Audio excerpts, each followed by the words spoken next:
que tenemos que reivindicar y que estoy convencido lo vais a hacer en este Congreso. Y hay que hacerlo además en una semana en la que, de nuevo, después del pasado mes de mayo del año 2023, cuando surgieron estas mayorías negacionistas, pues hemos visto cómo el Partido Popular y el partido de la ultraderecha de Vox en la Comunitat Valenciana pues han definido la nueva hoja de ruta de la mayoría negacionista, ¿no? Que podríamos llamarla el acuerdo o el pacto este del Ventorro, ¿no? Porque es donde supuestamente, parece ser, dejémoslo ahí, el presidente aún hoy de la Comunitat Valenciana estuvo durante esas horas tan aciagas y tan dramáticas de la Dana de Valencia el pasado mes de octubre, ¿no? Y creo que esto es al final lo que diferencia y mucho a la derecha española de la derecha europea, ¿no? En Europa, la derecha alemana, por ejemplo, lo que hace es huir de la ultraderecha. Y aquí el Partido Popular del señor Feijóo y de la señora Proens lo que hacen es pedir selfies a la ultraderecha. Si pudiéramos resumir en 3 palabras el proyecto político del señor Feijóo es pacto del Ventorro. Y lo que quiere es ampliarlo a toda España.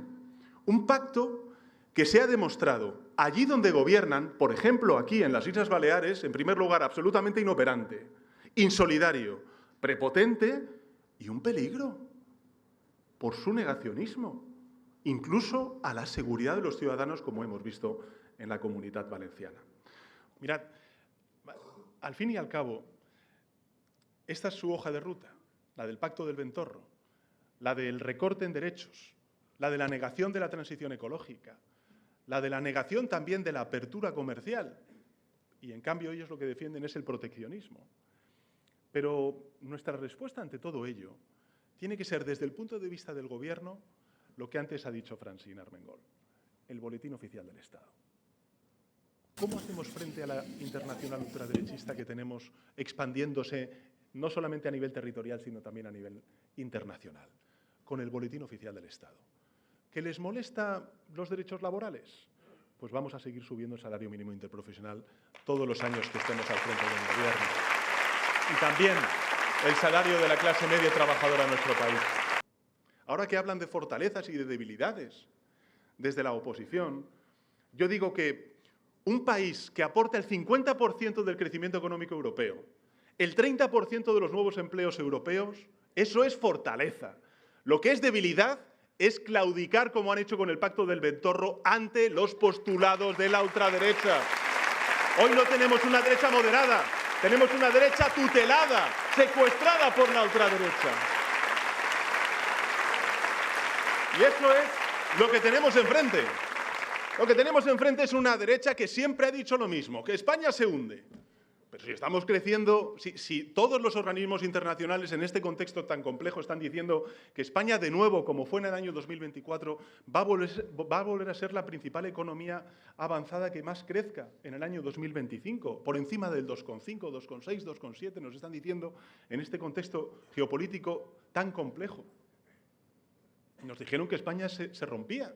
Bueno, cuando estuvo a punto de romperse fue precisamente cuando ellos gobernaban en el año 2017. Bueno,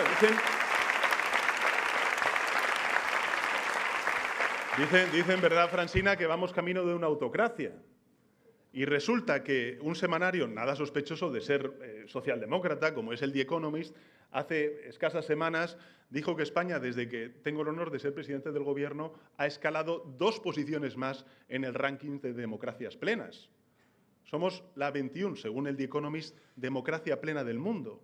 Somos la 6ª en ese grupo selecto de principales economías que es el G20. Por tanto, compañeros y compañeras, lo que tenemos enfrente es esto, es una oposición sin rumbo.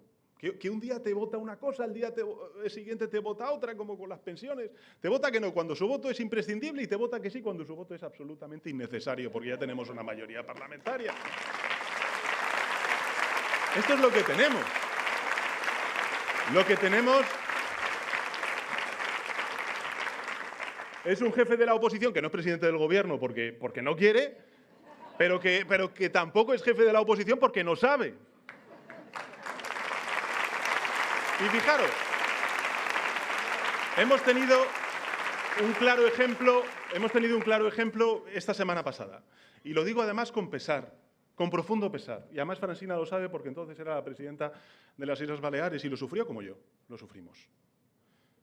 Habréis visto que no ha salido adelante una importante ley impulsada por la ministra de Sanidad, que es la ley de la Agencia Estatal de Salud Pública.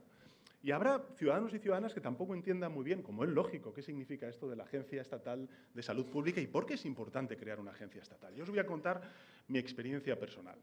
Cuando en marzo de 2020 tuvimos que hacer frente a la pandemia, yo recuerdo ir al Ministerio de Sanidad, que está en el Paseo de la Castellana, y ver cuál era el sistema de salud, la sanidad pública, sino también en la salud pública, que es la vigilancia, la supervisión de epidemias o de pandemias que pudieran sucederse en Europa o en el mundo. Eso es lo que nos encontramos. Rápidamente, pues, contratamos gente, epidemiólogos, contratamos servicios para poder digitalizar, para saber de manera mucho más fehaciente y también de manera mucho más rápida cuál era la evolución de contagios que teníamos en todas y cada una de las localidades de nuestro país. Y eso es lo que montamos. Y cuando pasó la pandemia, gracias a la vacunación, creamos una comisión parlamentaria en el Congreso de los Diputados donde, la llamamos la Comisión de la Reconstrucción, todos los grupos parlamentarios acordamos, por ejemplo, la creación de una agencia pública estatal de salud pública. Una agencia estatal de salud pública, para ser más exactos. Bueno, pues eso ha seguido su tramitación parlamentaria, el Partido Popular votó a favor en comisión y cuando lo llevó a pleno, este pasado jueves, votó en contra.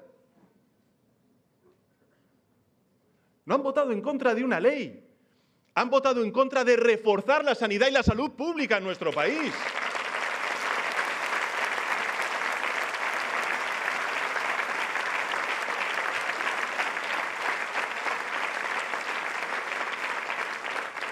Tanto de Estado que dicen que son.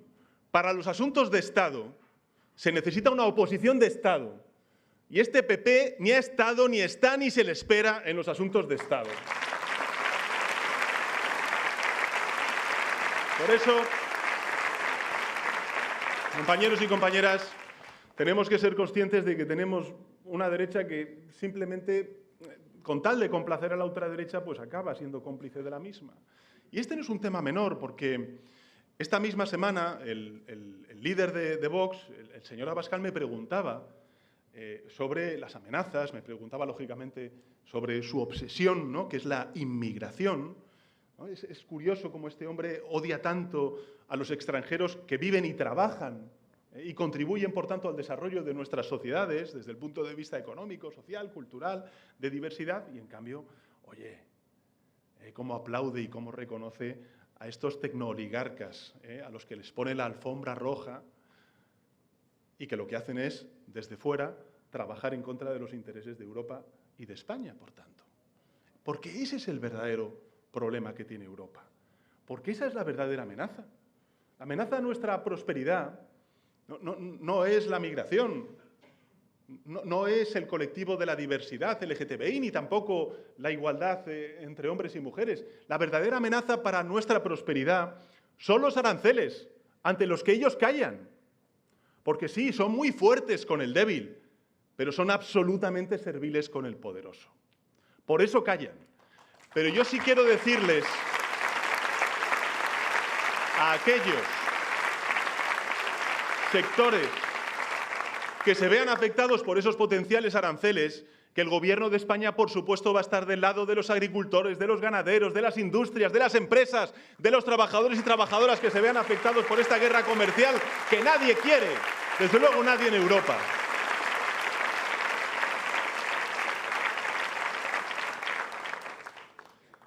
Todo por la patria, dicen. No, es todo por la pasta. Es todo por la pasta. Ese es su lema. Y hemos visto esta última semana, cuando vemos al jefe de esta familia política de patriotas, que son los que así se denominan, ¿no?, en Europa y tienen a Vox aquí como sucursal, el señor Orbán, el primer ministro húngaro, que ha prohibido las manifestaciones de los colectivos LGTBI en Hungría, en Europa.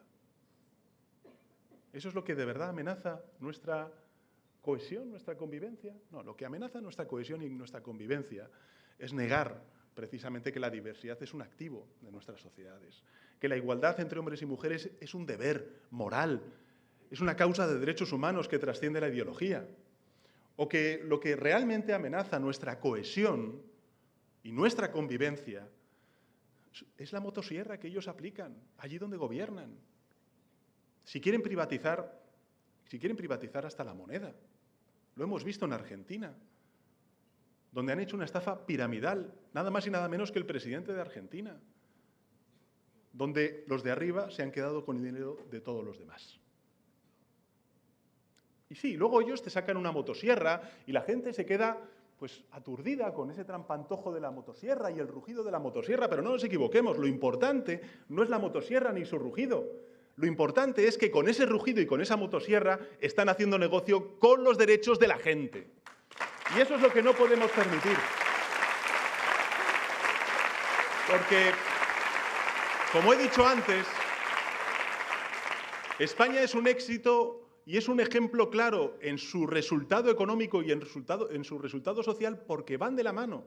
Porque no podemos hablar de crecimiento económico si no hay dignidad laboral, si no hay dignidad salarial, si no hay condiciones laborales para los trabajadores y trabajadoras, si no hay protección también de los autónomos, de los pequeños y medianos empresarios y, por supuesto, si no hay políticas de redistribución gracias a un estado del bienestar fuerte, con unas pensiones sólidas, con unas pensiones sostenibles como la sanidad, como la educación o como la dependencia que se tienen que desarrollar, como no están haciendo, por desgracia, los gobiernos autonómicos del Partido Popular apoyados por Vox.